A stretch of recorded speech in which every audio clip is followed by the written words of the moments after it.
welcome back. I'm Peyton. This is going to be about chapter 1 of Light in the Dark by Gloria Anzaldúa. This chapter, it doesn't matter if you've read it or not. That's not what this is doing. This podcast is a little bit from the standpoint that I know people don't really read anymore, and so I'm trying to bring, books back into mainstream culture. Because this shit, we need this shit before our brains all get taken over by AI. Oh, by the way, Gloria Anzaldúa would just absolutely hate AI. Oh, God, I wish I could talk to her about that. Anyway, so she starts chapter 1 with this moment. She says, "The day the towers fell, me sentí como Coyolxauhqui, la luna." And then she talks about seeing all of the violent images of the towers collapsing all over TV, live, and then repeated 1,000 times, she says, on TV. And every time it sucked the life out of her. And she talks about how each image was etched onto her mind's eye. So she then mentions Nepantla. Remember, it's that third space. And I want to reiterate that Nepantla is neutral. Nepantla, that third space, is not charged. I think I've heard other people talk about Nepantla like it's like some utopia. It's neutral. So she says, suspended in limbo in that in-between space, Nepantla, I wandered through my days on autopilot, feeling disconnected from the events of my life. So she's talking a little bit about dissociation, right? And how watching these towers fall, she was just so deeply sad that it lasted for days, right? She says that she mourned all the dead, counted our losses, reflected on our country's role in this tragedy and how I personally was responsible. Obviously, she's not saying she's taking personal responsibility, but she's talking about, the way that we're all somewhat implicated when our country does anything. And she talks about how it was hard to express the depth of those feelings. It was hard to write from that wound, and it was all consuming. And so she says now, months later, I'm still trying to move through my depression and into another state of mind. And I'm going to read a longer quote here because you got to hear it. I'm still trying to escape my shadow beasts, desconocimientos, numbness, anger, and disillusionment. Besides dealing with my own personal shadow, I must contend with the collective shadow in the psyches of my culture and nation. We always inherit the past problems of family, community, and nation. I stare up at the moon, Coyolxauhqui, and its light in the darkness. I seek a healing image, one that reconnects me to others. I seek the positive shadow that I've also inherited. So I appreciate this part specifically from that spiritual activist standpoint that I mentioned, where it is your personal responsibility to, reflect on, or she says contend with, the psyche of the nation, right? We are individuals, and also we are all part of this larger thing. And ultimately, the media that we're embedded into, the systems that we all have to move through, all of that is contributing to the collective psyche, and we are part of that collective. We can say that we're looking at the collective psyche, but ultimately contending it means constantly recognizing that push and pull of it never actually being fully separate, right? Beyond that, I think that a lot of the way that people talk about spirituality nowadays, it very much is a spiritual bypassy situation. I think New Age spirituality has really taken some concrete concepts and fucking ran with them. And I don't know what happened to them. That Vine, what do you have? A knife? No! That's how I feel about them running around with some of the shit that they've got going on. But because she says we inherit past problems of family, which I do think that awareness of generational trauma and the ways that family cycles, impacts us, that is growing, which is good. She talks about past problems of also community. We understand that the nuclear family model is part of a larger capitalist model, but that makes community obviously very weird. And then the larger nation, right? And in the midst of all of that contending, she stares at the moon, right? And it's light in the darkness. I seek a healing image, one that reconnects me to others. I seek the positive shadow that I've also inherited. A positive shadow, right? So instead of only getting consumed by that negative collective shadow, the negative personal shadow, she's seeking the positive one, right? This is another quote that I'm going to read the whole thing. It is kind of long, but it's beautiful. She says, I struggle to talk from the wound's gash, because she's talking about being clawed by the talons of grief with like this wound that is very much still like open collectively, nationally, and it's hard to speak from that wound because it is still fresh. Like when she's writing about this is still fresh, right? That this is not like we've had time to settle into it. So she says, I struggle to talk from the wound's gash, make sense of the deaths and destruction, and pull the pieces of my life back together. I yearn to pass on to the next generation the spiritual activism I've inherited from my cultures. If I object to my government's act of war, I cannot remain silent. To do so is to be complicitous, but sadly we are all accomplices. My job as an artist is to bear witness to what haunts us, to step back and attempt to see the pattern in these events, personal and societal, and how we can repair el daño, the damage, by using the imagination and its visions. I believe in the transformative power and medicine of art. As I see it, this country's real battle is with its shadow, its racism, propensity for violence, rapacity for consuming, neglect of its responsibility to global communities and the environment, and unjust treatment of dissenters and the disenfranchised, especially people of color. We are a nation in trauma, yes. I know that in sudden, shocking, stressful situations, a person's or in depression overrides all others. When others wound us, we want to hurt them back. Like the terrorist, we hunger for retribution, though for different reasons. In the beginning, we're provoked into wanting to strike back with deadly force, but later, reason and compassion usually prevail. However, reason and compassion did not prevail with our president, his right-wing allies in the media, and over half the nation. So in that same way that we talked about in the previous episode, Anzaldúa is doing a phenomenal job zooming super far in, not just to the personal, but to like the psychological level, right? The level of how not one's mind works, but how we are wired, right? Where she understands that in these stressful situations, that defensiveness, usually she says a response of anger, fear, helplessness, and depression, some combination of those, overrides any amount of like compassion and clear-headed thinking, right? And she acknowledges that. But then she says, typically, especially on like a personal level, compassion overrides, right? Like you sleep on it, you just decide to step back, whatever it is. She says that did not happen in the case of 9/11, right? So she's understanding that like this was horrendous. And also, she says Bush didn't seek a deeper understanding of the situation. He didn't seek justice through international law. Instead, he engaged the terrorists in a pissing contest. Hiding behind the rhetoric of good versus evil, us versus them, he daily doled out a racialized language attributing all good to us and complete evil to the terrorists, thus forging a persuasive reactionary nationalistic argument. If we didn't support the war to defend civilization, the war against terrorism, we were siding with the terrorists. This ruse threw dust in our eyes, preventing us from looking too closely at our foreign policies. We turned a blank eye to those we killed in other countries and had buried in our basement. I mean, this is also, I just want to say, like, Anzaldúa's work is so, I think, poetic. But I think that this is like that's such a, I think, great way to frame the situation, right? Because you're trying to be like, whoa, wait, like, let's step back. Let's really look at this. What did we do, right? What is our role in this? What prompted this? Let's get deeper into like what is going on here. If you even went to do that and you're framed with, oh, so you're a terrorist. Oh, so you're siding with the terrorists. Oh, so you're anti-American, right? It is that like scramble of dust in your eye where you're like, wait, whoa, what? And then it's cloudy and the conversation, you're like, wait, am I wrong for saying that?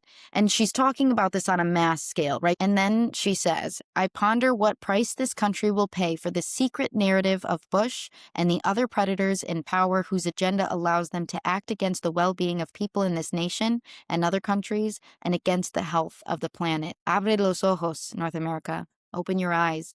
Look at your shadow and listen to your soul. I think that this is such a fascinating time to return to this text that, again, she passed over 20 years ago at this point. So it's interesting to revisit these words and still be like, yes, I ponder currently what price this country will pay for the secret narrative of Bush and the other predators in power. who continue to do this, right? I think part of what she's constructing is that, like, it is almost its own psychological Nepantla to be in the United States, almost rooting for, I don't want to say the downfall of the United States, but like the fall of empire, the fall of these systems that ultimately America relies on, right? Racism, capitalism, xenophobia, transphobia, all of these systems in place to protect this national narrative that really can heavily be traced back to 9/11, and Bush specifically. And I'm not saying that it doesn't go back deeper than that. We all know.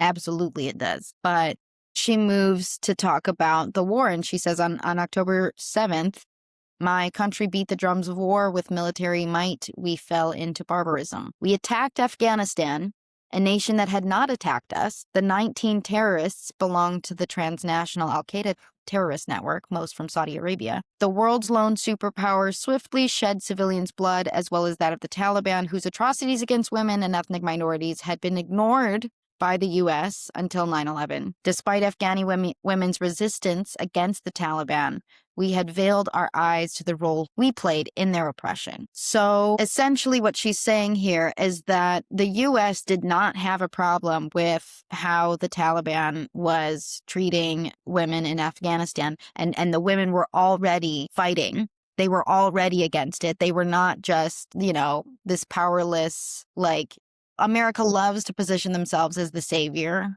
that likes to step in. But what she's talking about is this is just like no one cared before 9/11 happened. And then that was just kind of like one of the reasons that they got, especially citizens, the average citizen, to get on board, because then people could be like, oh my gosh, they were doing what? Without really actually looking at what the U.S. is doing, because what happens? We throw around so you're anti-American, and then the dust goes up, and then you can't have a productive conversation. There's fucking dust everywhere. She mentions Congresswoman Barbara Lee, who is representing Berkeley, Oakland in California, and she says that Barbara Lee was the only dissenting vote against the bill giving Bush the power to deploy the military against the people that the government perceived to be responsible for the attacks, right? So in her address, she urged that we step back a moment, that we think through and understand the implications of our actions, use restraint, and not rush to judgment, counterattack, or open-ended war. And she was the only one. She was the only one that didn't support it. But she says her courage made her a target of hate groups and could have cost her her political career, right? So then the U.S. bombs the enemy, right? And the enemy is in quotes here. And she says, we sentenced to slow death by starvation 7.5 million Afghan refugees, 35 times the number that died in Hiroshima and Nagasaki combined. And we dismissed those lives as collateral damage, right? We regard their deaths as less valuable than those who died on 9/11, is what she says. It's fighting death with more death, and then being like, no, those deaths were just collateral damage because of the deaths that already happened.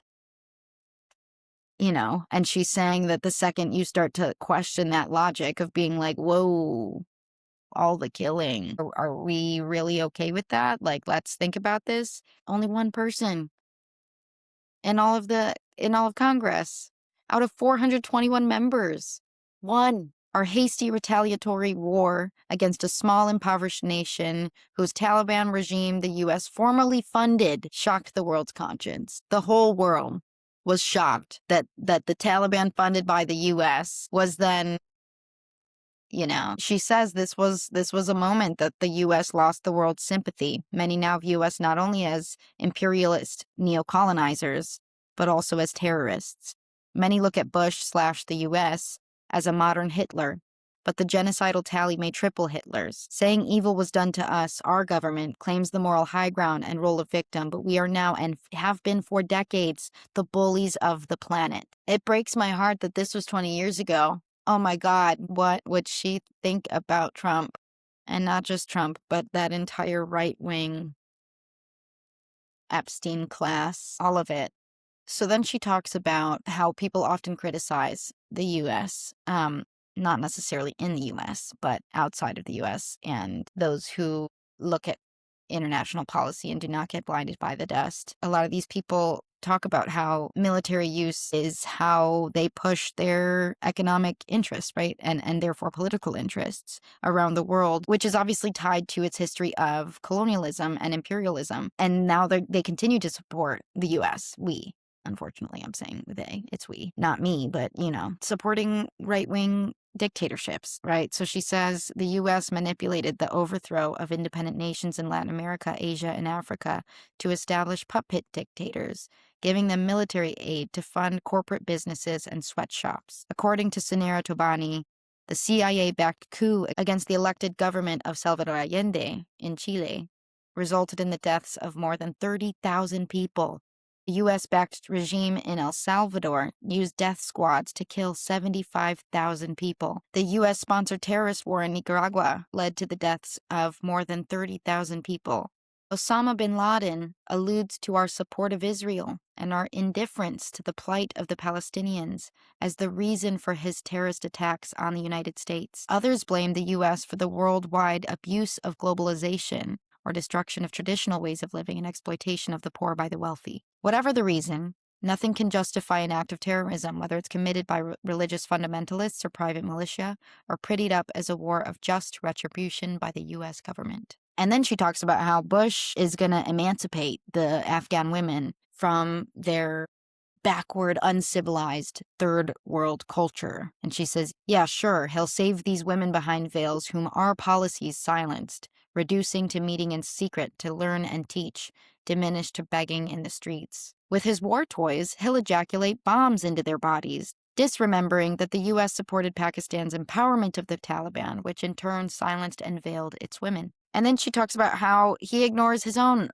Bush ignores U.S. cultures, attempt to silence and gag women to do things and to, behave in certain ways.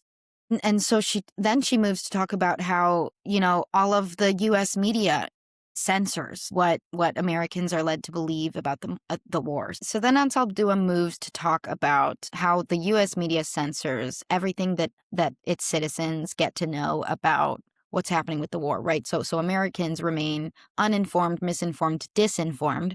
I want to clarify that the difference between misinformation and disinformation is that disinformation is intentionally inaccurate to push a certain agenda. Misinformation is usually what happens along the way where people don't know that it started as disinformation. But anyway, I'm thinking of Muna's song Big Stick, where, she's singing about the US controls the airwaves and what goes on TV, what goes on, what music you listen to. And so through that, they can manipulate you to believe whatever they want, right? They can, the whole thing is, I can make you do anything that I want you to from the position of the U.S., right? And to some extent, I'm putting Anzaldúa and Muna in conversation with each other, but no, really, I think it's ultimately the same thing. She's talking about how when people are talking about some sort of peaceful resolution or protesting the theft of human rights, no matter what the situation is, people are accused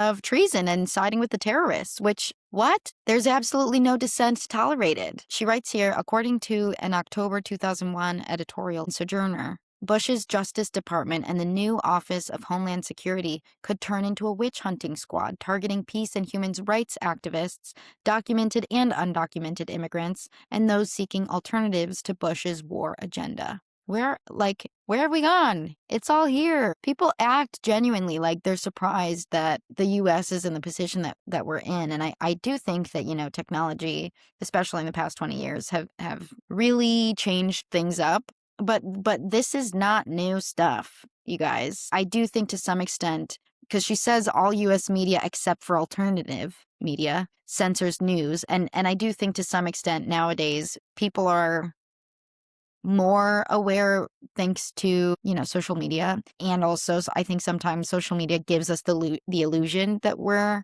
more involved or that they're not censoring us. We're yeah, it's media by and for the people, but they still own the platform and all of the algorithms that get you what and set the community guidelines, like what you're allowed to talk about. So yeah. Then Anzaldúa says that Bush's efforts to eliminate civil liberties, such as legal and due process, puts many of us in danger of terrorist attacks from our own government. Attacks on activist organizations violate the First Amendment, giving us the right to advocate for change and guaranteeing free speech. Illegal search and seizures violate the Fourth Amendment, and being forced to answer the FBI's or INS's questions violates the Fifth Amendment, the right to remain silent. When people are jailed without being charged and are indefinitely detained, the land becomes a police state, invasive with security checks and surveillance, right? So again, where are we? Our ICE detention centers, people being indefinitely detained, the land becoming a police state. We're here.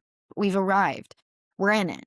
And it's not even close to where it's going to keep going, unless we come together and put a stop to it. She says Bush's attempts to make the country safe from terrorism endanger some of our residents. So that white Americans can keep their illusions of safety and entitlement unmarred, our government sets up oppressive measures such as racial profiling, which make people of color feel disposable, perpetually unsafe, and torn apart. And then she writes that on a TV appearance, Barbara Bush, bearing limited knowledge of what goes on in this country, exhibited her singular and myopic reality by stating that after 9/11, Americans were no longer safe. She's oblivious to the fact that for women of color, home and homeland have not been safe places. Our bodies are constantly targeted, trespassed, and violated. Poor white women and young Black and Latino men have never been safe in this country, a country that internally colonizes people of color, enforces women's domestication through violence, and continues the slow genocide of Native Americans. And this is, again, I want to go back to like what she said in the preface, where we understand the world through narratives, right? The narrative that Barbara Bush is living and believing is one, again, controlled by U.S. media. Ultimately, a lot of these people are puppets. She is unaware. She's bearing limited knowledge of what goes on in this country. She's Barbara Bush, And so she gets to just say, oh, Americans broadly are just no longer safe. And what does that do? That primes her audience, which is largely, it's Americans, but it is Barbara Bush's audience, are women like Barbara Bush, if you get what I'm trying to say here. And what she's communicating is, get on board with our agenda. We're going to fix this. We're going to kill all these people. We're going to commit all these atrocities. We're going to implement all of these new systems of racial profiling so that we can continue our racism, but it gets a little smarter. And then all of the people that believe, oh, now I'm not safe. Sure, do whatever you need to do. And again, we turn a blind eye, those desconocimientos. And then if you start to push back, wait a second, you get the dust in your face, right? And that's where we are. Then she talks about how Bush and half of U.S. Americans fell into fear and hate, right? She says that the instinct toward violence has become so normalized in this country that many succumbed, reacting inhumanely instead of responding compassionately. It's unfortunate that we get our national identity and narrative from this majority who refuse to recognize that conflict is not resolved through war. They refuse el conocimiento, spiritual knowledge, embodied knowledge, that we're connected by invisible fibers to everyone on the planet, and that each person's actions affect the rest of the world. And then she says, we allow predators like Bush to take control of our nation and kill off the dream, el sueño, of what our culture could be. So then she pauses for a second and she's walking and she's like, I'm just trying to figure out what good, if any, can come from so much death and destruction. Like, she's trying to look for the silver lining. What is the message here? What is the lesson here? And she says, death and destruction do shock us out of our familiar daily rounds and force us to confront our desconocimientos, our sombras, the unacceptable attributes and unconscious forces that a person must wrestle with to achieve integration.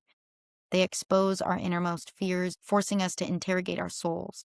And as she's walking, other people's shadows glide over hers, reminding her of the collective beasts. She says, I see Bush and his cohorts not as the cultural heroes they profess to be, but as our collective psyche's darkest aspects, the parts of our culture that act without corazón y sin razón, without reason, without compassion or intelligence, and do so with impunity.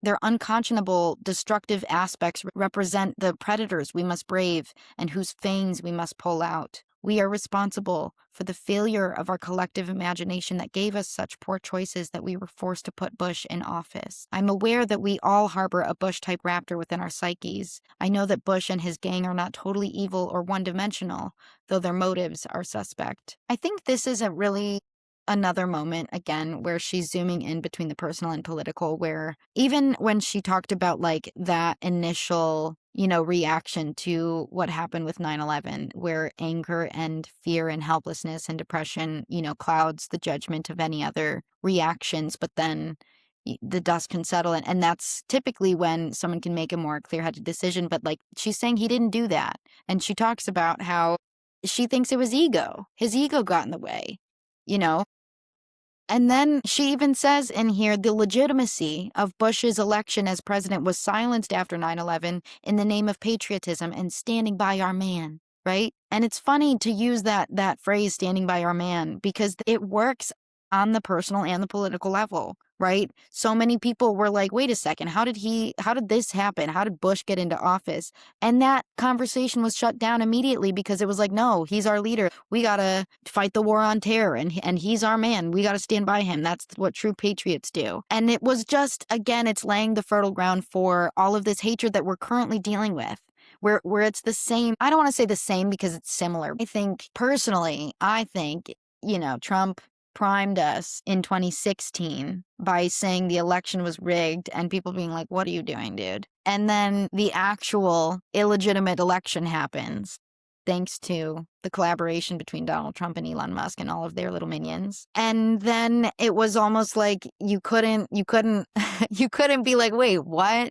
Because then they were like, no, we said that last time and you called us crazy, so now you're an election denier. And it's very like, these people play a dirty game, but she says our nation is a powerful horse and he is riding it badly about Bush. And I would say the same thing about Trump.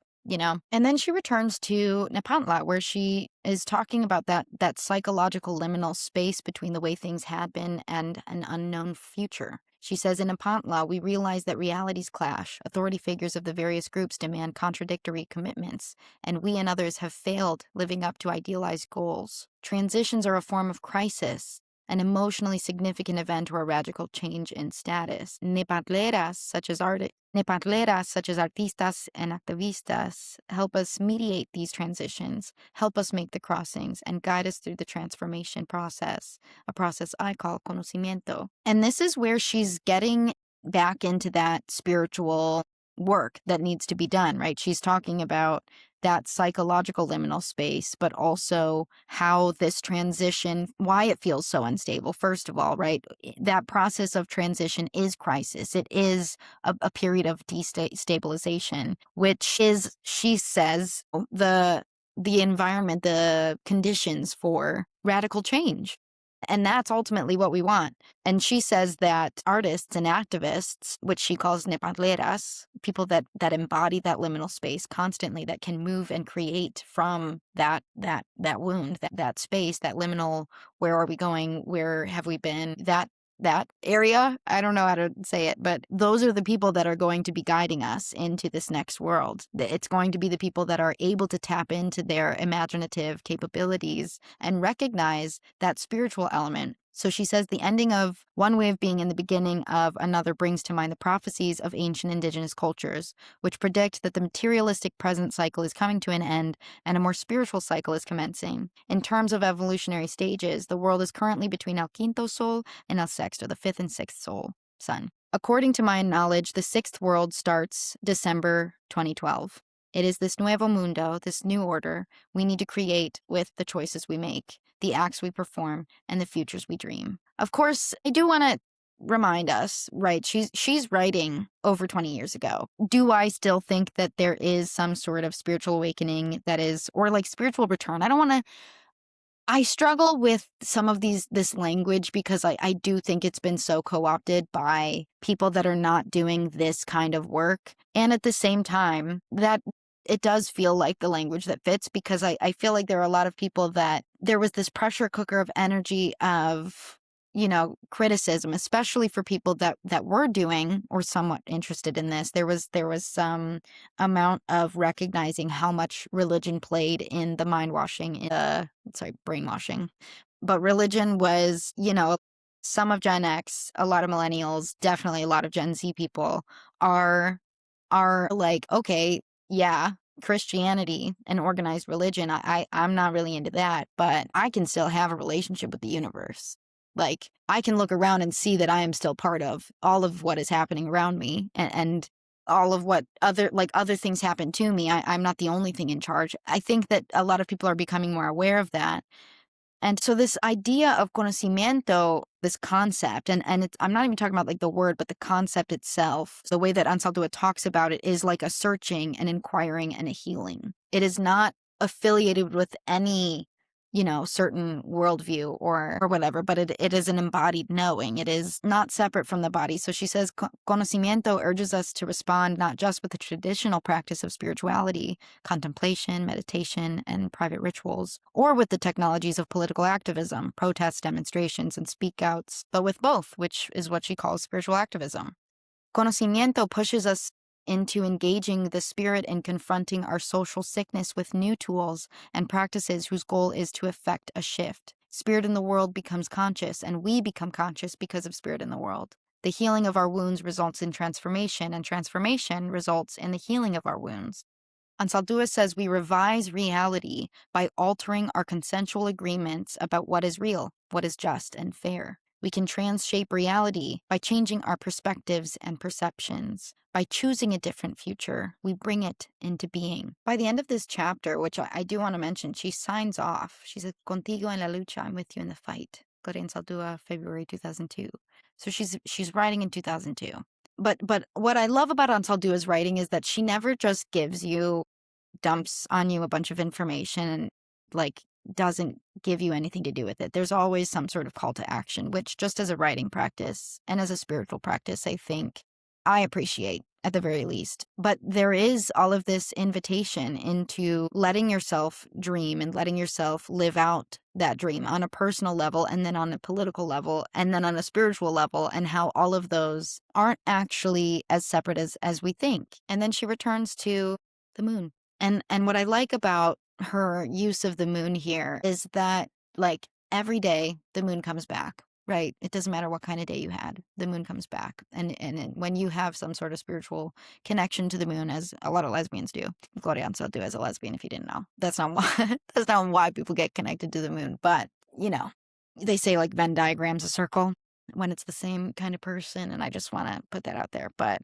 moons also move in cycles, right? Like it's Tuesday, May 12th. We're about to have a new moon. I think it's in Taurus coming up soon this weekend. So there's a new moon, and then it'll be full, and then it'll shrink again to new. And then, ultimately there's all of these cycles. And I think right now we're in another continuation of a cycle that she's talking about politically, spiritually, all of it, right? In 2002, she could not have known what battles. She's with us in the fight. And yeah, I believe that. Even though she doesn't really know what this fight currently is, how it has evolved, how the cycles have continued, and things are different and also very much connected to a lot of the things that she's writing here. And I want to leave you with this little quote of hers. She says, "We allow spirit to sustain and guide us from the path of dissolution. May we do the work that matters. Vale la pena. It's worth the pain." I want to connect that to the poll that I did for this episode, which is the Six of Wands and the Queen of Swords reversed. That public, like the victory that concerns all of us, the victory that happens in public, to the public, for the public, by the public, for the people. That comes when we drop the ego and do the real work, right? The real work that she's talking about. I love Anzaldúa's work because, her writing feels beautiful. But when you're feeling the feelings that ultimately produce that kind of work, it's not pretty. It doesn't feel poetic, right? Like, we turn it into poetry, we alchemize it, right? But this kind of work is painful. And what she's saying is the pain is worth it. Keep going. This is the kind of pain. Ultimately, we live in a world of pain, right? There is pain anywhere you want to find it. If you look, you can find it. And so she's asking you, inviting all of us to be specific about the pain that we're willing to tolerate, and get real with the pain that is worth the work, right? And finally, I do think, like, the Queen of Swords is, especially reversed, can be some single-mindedness. It can point to that you're not thinking about the larger picture.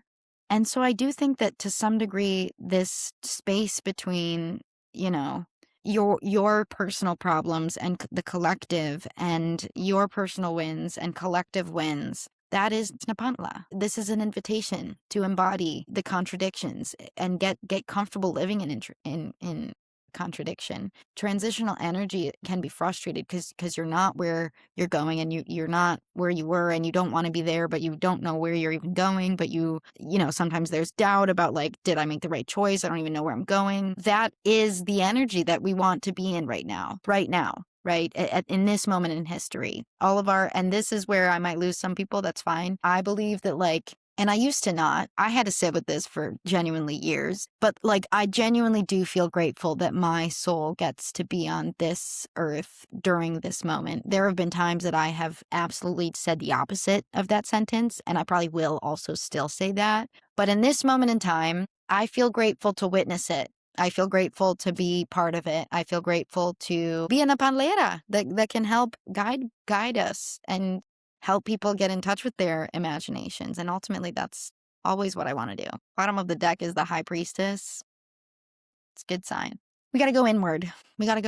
I'm excited to get to chapter 2. If you like this kind of thing, I also do. This is just like side thing. I would encourage you to check out the Public Humanities Institute. My colleague and I, Dr. Mary Byrne, and I founded this boutique institute of curated learning experiences together, but it's public education, right? That's a long name for it, but it is education that is for the average person. Doesn't matter how much schooling you've had, how much schooling you want to do. It's got nothing to do with formal school. It's about educating outside of that setting in ways that make sense, and, like, in ways that our communities need. Our goal is to bring the humanities specifically and you know, all of these theories into our communities to equip people with the knowledge. Right now, we're teaching a leftist political communication class, but we also have all sorts of things planned.